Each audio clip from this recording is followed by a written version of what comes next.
मुझे वो बताया करती थी, उनका गाना मुझे बहुत अच्छा लगता था। लता जी बहुत अच्छा गाती हैं।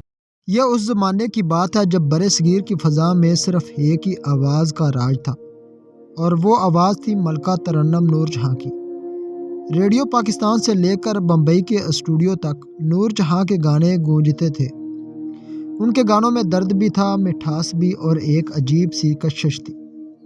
इस ज़माने में बम्बई के एक छोटे से कमरे में एक दुबली पतली लड़की रेडियो के सामने बैठी खामोशी से एक गाना सुन रही थी। ये लड़की थी लता मंगेशकर।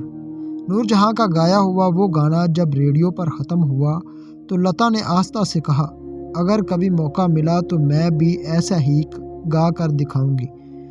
दिल से रूह से वक्त गुजरता गया, तकसीम हिंद हो गई।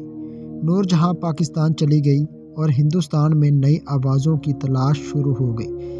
एक दिन बम्बई के एक स्टूडियो में मूसीकार ने लता से कहा, एक गाना है जो पहले नूर जहाँ ने गाया था, हम चाहते हैं कि तुम इसे अपने अंदाज में गाओ। स्टूडियो में खामोशी छा गई।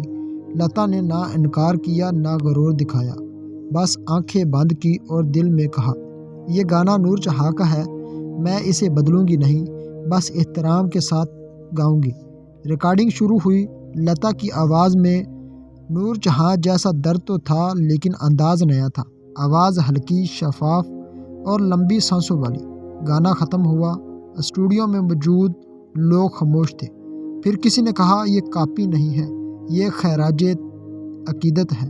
बाद में जब किसी ने नूर जहाँ से पूछा कि लता ने आपका गाया हुआ गाना दोबारा गाया है, तो नूर जहाँ मुस्कुराई और कहा, अगर मेरी आवाज़ किसी और आवाज़ को जन्म दे तो ये फ़न की जीत है। यूँ एक गाना दो मुल्कों की आवाज़ बन गया और दो अजीम गुलकाराएँ एक दूसरे के मुकाबल नहीं बल्कि एक ही फ़न को दो पहचान बन गई।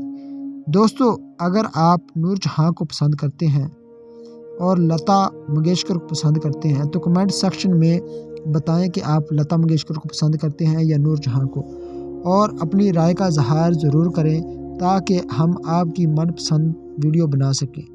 मिलते हैं किसी और वीडियो में, तब तक के लिए अपना और अपने प्यारों का ख्याल रखें। अल्लाह हाफिज़।